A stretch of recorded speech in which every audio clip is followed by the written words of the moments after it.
You cannot rep that 6, man, and be a hoe in prison, Damn, I wanted man. to do that shit so bad. On video. You cannot rep that 6 and be a hoe in prison, man. They will kill you. Prison paparazzi, man. You know what I'm saying? You cannot rep the 6, man, and be a hoe in prison. They will kill you.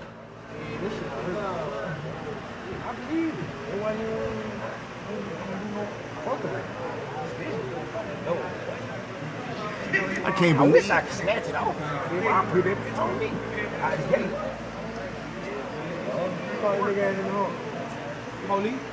Oh, the police called him? Yeah. What? The police caught you in the hump? Bethia? Oh, man, B caught you? He both on him. Huh? He both on him. Who you was in the hump with, man?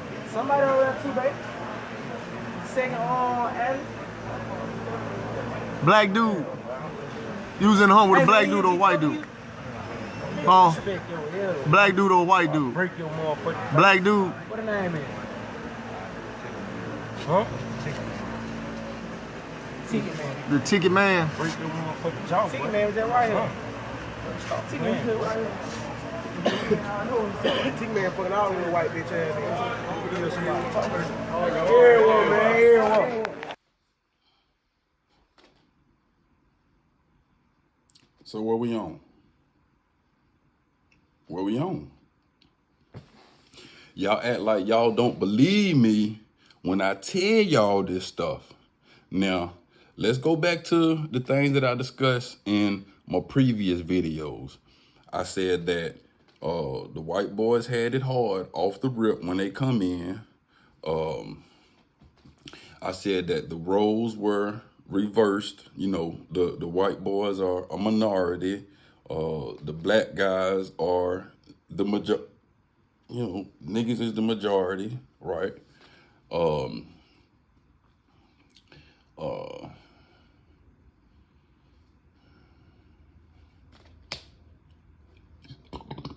Excuse me.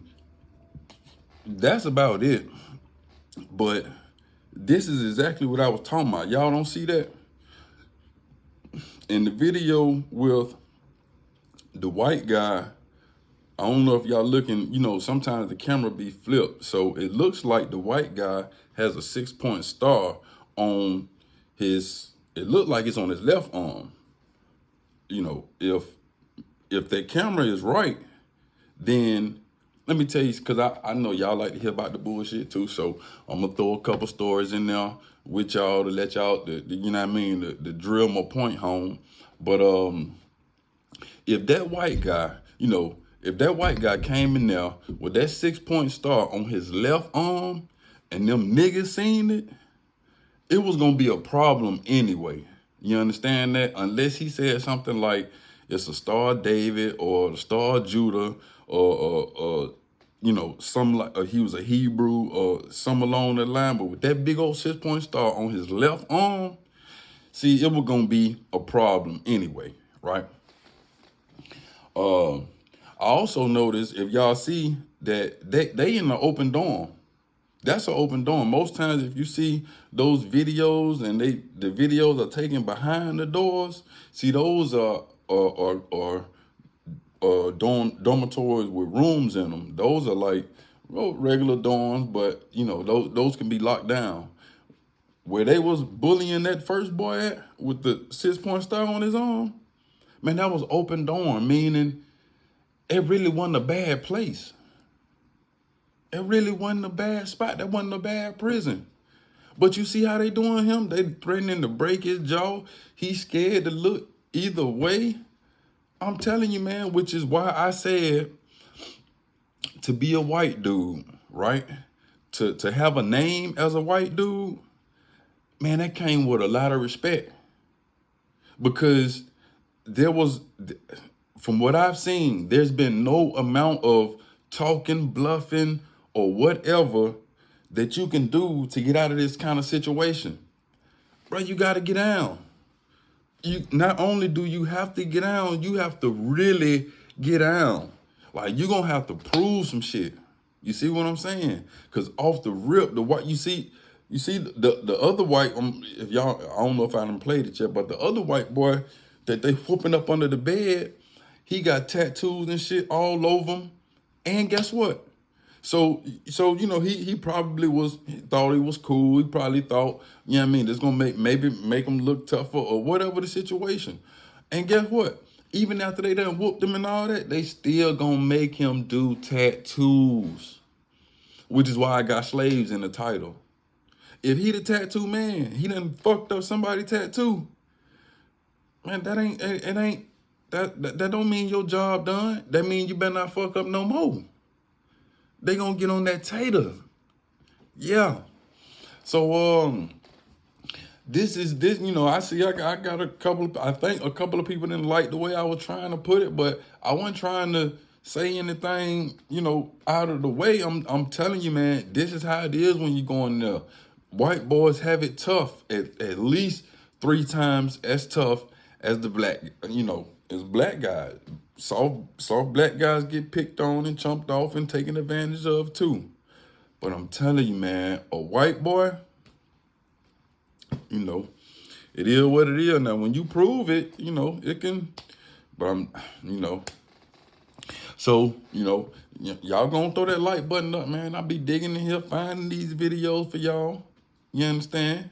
I'll be digging and I'll showing them to y'all. So, go hit that like button for me. So, one thing I noticed is, okay, so just like I'm telling y'all, the roles are reversed when you go to prison, right? For instance, I give y'all this story, man. The second time that I went to prison, right? I had a 5-year span and was about 7-year span. I got out in 2007 and I went back in 2013. So it's about 6 years. And so when I get to prison, when I left prison, it was totally different from when I came back on the second trip. I've only been twice, right? So when I was doing time, we did not communicate with the police. It was not a part. It was not an option, right? When I went back in 2013, this is not how it was. When I went back in 2013, everything was sectioned off into gangs, and the Muslim were gangs, and you know they even had some more gangs, new stuff I ain't heard of, GF and 1 or 2 more, right? But I'm saying this to say, when I went to in 2013, I went through diagnostic with about, not diagnostic, but when I got to the prison with about maybe 10 guys. We're gonna say 10 guys went to the prison that I was going to. If I'm not mistaken, I went to Hayes. I went to Hayes State Prison. So when they take us inside the building, they got the CERT team. And the smallest guy on the CERT team, man, he's a little dude. Everybody else is big with muscles. This dude is small with no muscles, but he got all the mouth. He talking shit, right? So he get off, he telling us, he screaming at us, he telling us what he gonna tolerate, this, what he gonna whoop our ass for. Then he pulls out this yellow card, out a yellow card out of his pocket. He said, I'm gonna pass this card around. Y'all look at it. He said, this card gives me the right to use deadly force and not have to pay any consequences. That means we will kill you. He said it's been like 3 murders on state. 13 got 4. That's exactly what he said, right? So he gave the card to the first person. Ain't nobody studying that shit. They passed it down. But when I got it, I looked at it. And true enough, it said some shit about deadly force, right? So they take us inside the building because they did that little spiel outside. they take us inside the building, and the CERT team officer say, when I call your name, tell me what you're affiliated with. So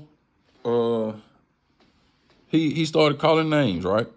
As he calling names, he called the first name.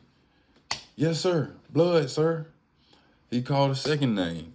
Yes, sir. GD, sir. He called the third name. Yes, sir. Muslim, sir. He went to the fourth name. It was like another blood. Yes, sir. Blood, sir. So he gets to another name. Yes, sir. Crip, sir. Now, this is freaking me out. It's because I've never seen this, right? And it's weird because these niggas is like, you know, when I was doing my thing, you ain't confess to nothing like that, but not knowing how much the prison has changed.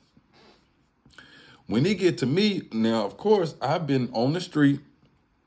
I've been on the street for 6 years, not affiliated with anything. So I'm not affiliated with anything, right? So he get to my name. I say, sir, nothing, sir.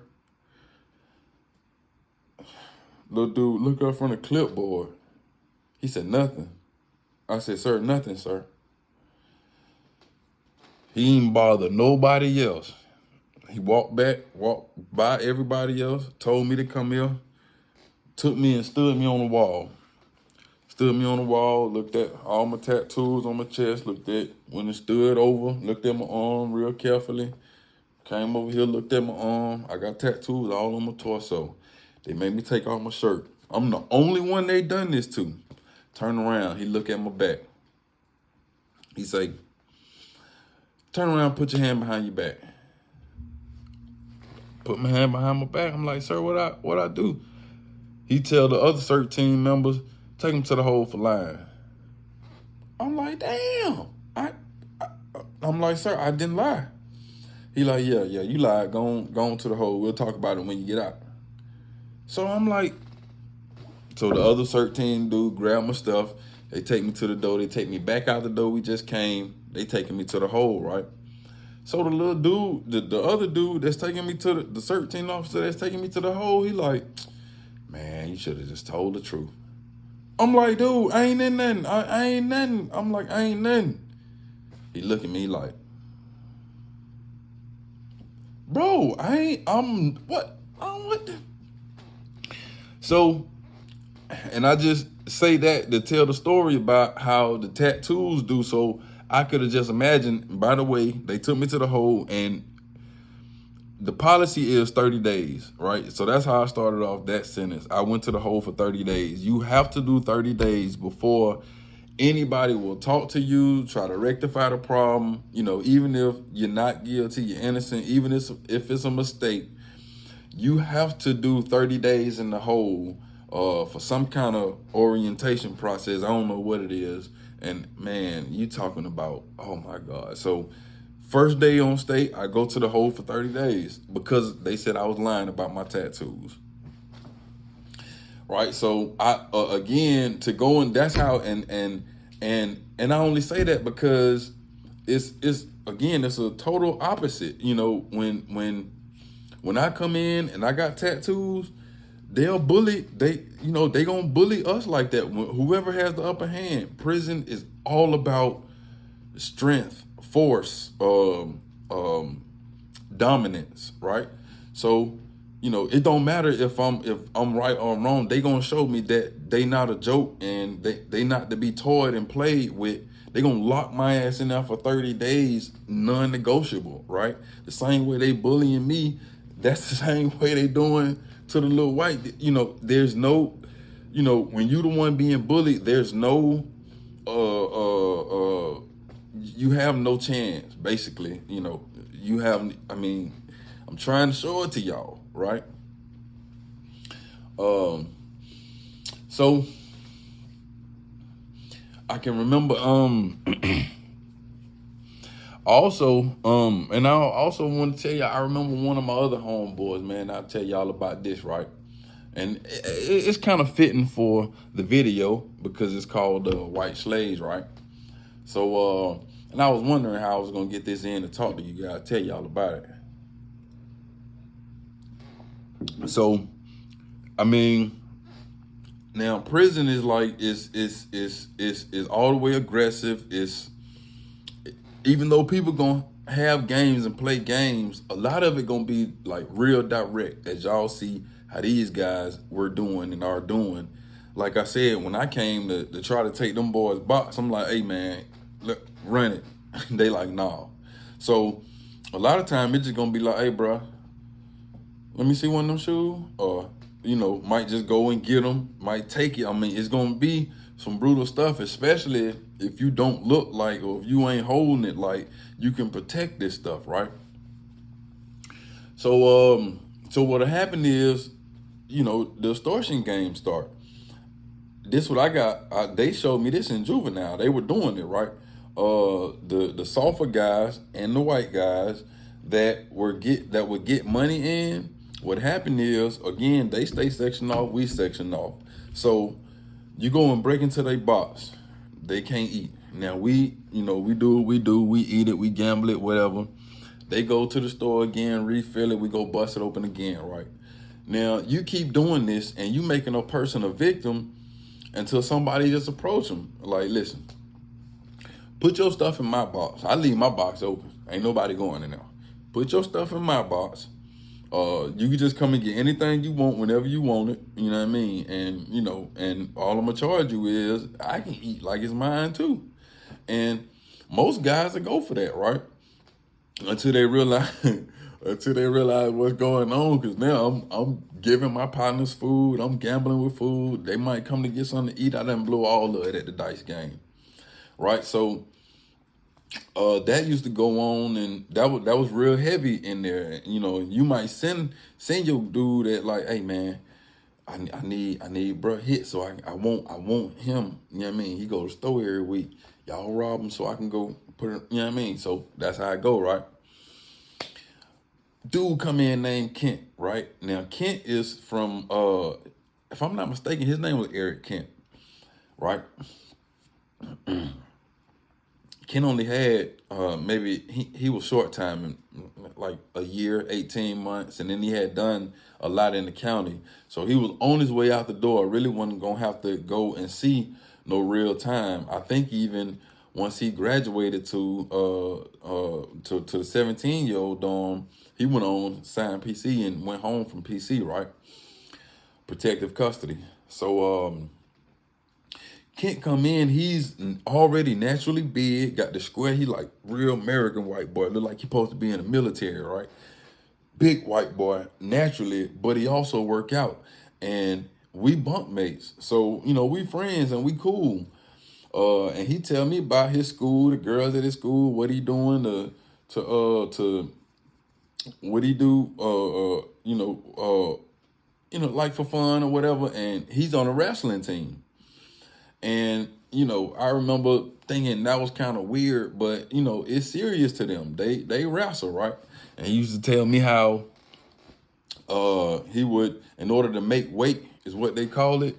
It's like he's naturally big. So, like, if he wanted, most times the guy that he had to go against would be smaller than him. So, like, on all the way from the school to wherever the match was, he would have a spit cup, and it was because they used to chew tobacco. He used to chew tobacco too, but they would have spit cups, and he would spit in there all the way to the match. And he told me that they would lose weight like that, and sometimes the matches could be determined by half a pound, or something like that, or something real small, and just that continuous spitting could knock that weight off, right? And I thought that was fascinating. And told me he was real good at it, hadn't won some stuff, and he still had time enough to get out and go back to high school, keep his girlfriend and everything, right? His family was sending him $50 a week. Now, in prison, back when I was doing time, that was equivalent to wealthy, $50 a week, because the most we could spend was $50 a week. And with $50 a week, man, when I first went to prison, the same soups, noodles were 20 cents. Then they went up to like 55 cents. Then they went up to 80 something cent. When I left prison, they were, if I'm not mistaken, $1.25 or $1.50. But when I went to prison, they were 20 cents, right? So imagine $50 worth. With $50, man, you could have like maybe somewhere close to 80 soups, 40 sodas, honey buns. I mean, you need 2 net bags. I mean, it would be full of shit, right? So Kent balling, you know what I mean? He balling, and we cool. So he telling me that, you know, I can eat out his stuff, and you know, it was like they was cool. We would eat, right? Because I wasn't getting much money in, and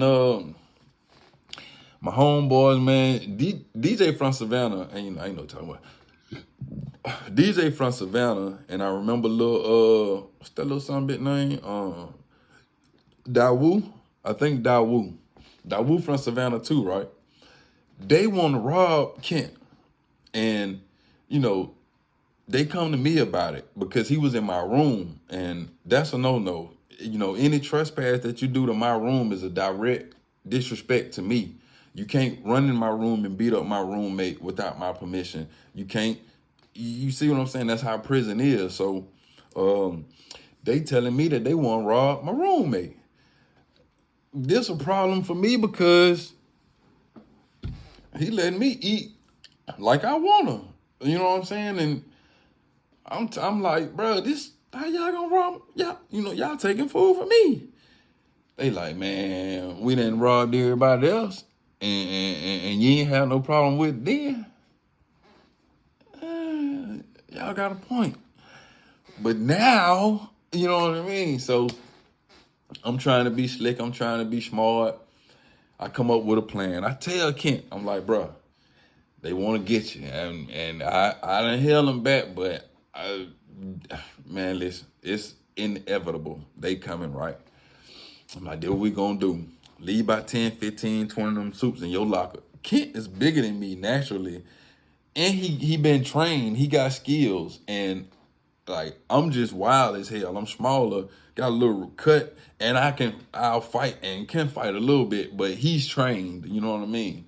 You know, I just think me against him, he probably would have won. Basically, what I'm saying, and so it's, you know, every time I thought about it, it's always been a funny dynamic to me because I'm telling him like, look, leave a couple in there, put the rest of that shit in my box because when they come to rob you, they ain't gonna touch my box. You know what I mean? You know, I gotta respect the game, act like I don't know, and then act like, you know, I gotta make a big deal out of it or whatever. But you know, I know what's going on. I know who robbed you, and I can't do nothing about it.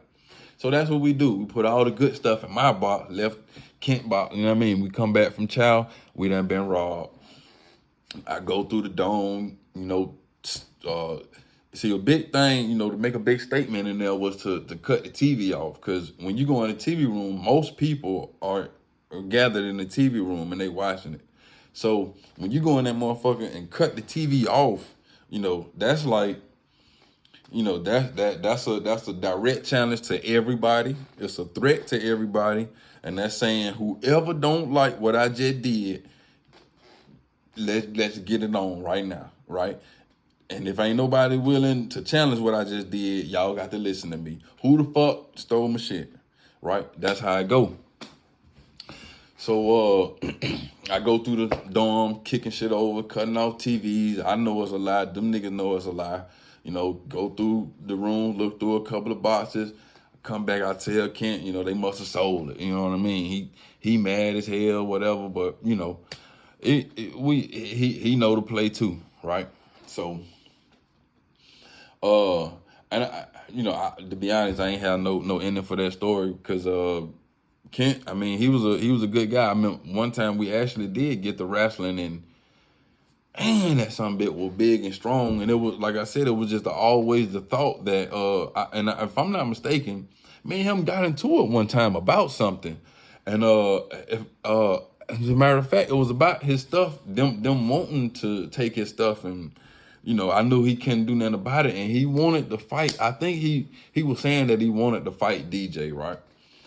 And the whole thing was, you know, bro, you're not gonna get a fair fight. There's no way in hell they were gonna let you even stand up with DJ. You know what I mean? If Well, that's what I thought anyway. That's how I was thinking. And now I realize I could have been wrong. Maybe he could have got a fair fight because, like I told y'all in the last one, it was kind of my theory to not lose at all costs, right? So, but honestly, them Savannah boys, that's how they, they kind of different from us. I ain't think they were gonna, I kind of knew, man, they were gonna whoop Kent. I'm just, if he would have tried to do something, especially if he would have started jamming, that's what we call it when you winning on somebody. If you start jamming, man, they were gonna whoop Kent, right? So I ain't wanted to see it happen. Plus, I know we could just recover the money. So, that's how it ended up happening, man. And Kent ended up going home. And I know he ain't getting no more trouble. You know what I mean? But yeah, man, I ain't gonna make this one too long. But y'all see what I'm talking about? I wasn't just talking out the side of my neck when I tell y'all like the white boys will have it bad right now. Everybody get, you know what I mean? But I'm telling you, man, if them white boys don't show a certain, like, you damn near, they gotta be kamikaze. You know what I mean? You gotta be ready to die, or else they'll try to take advantage of them. All right, y'all. This is what happened when you fuck a nigga tattoo up, especially one of my brother, man. Dig what I'm saying? Dig what I'm saying? Oh, God. Get up on the before I kick it. Real bitch. You better not down there either, man. Say you love blood. I love blood. Say it loud.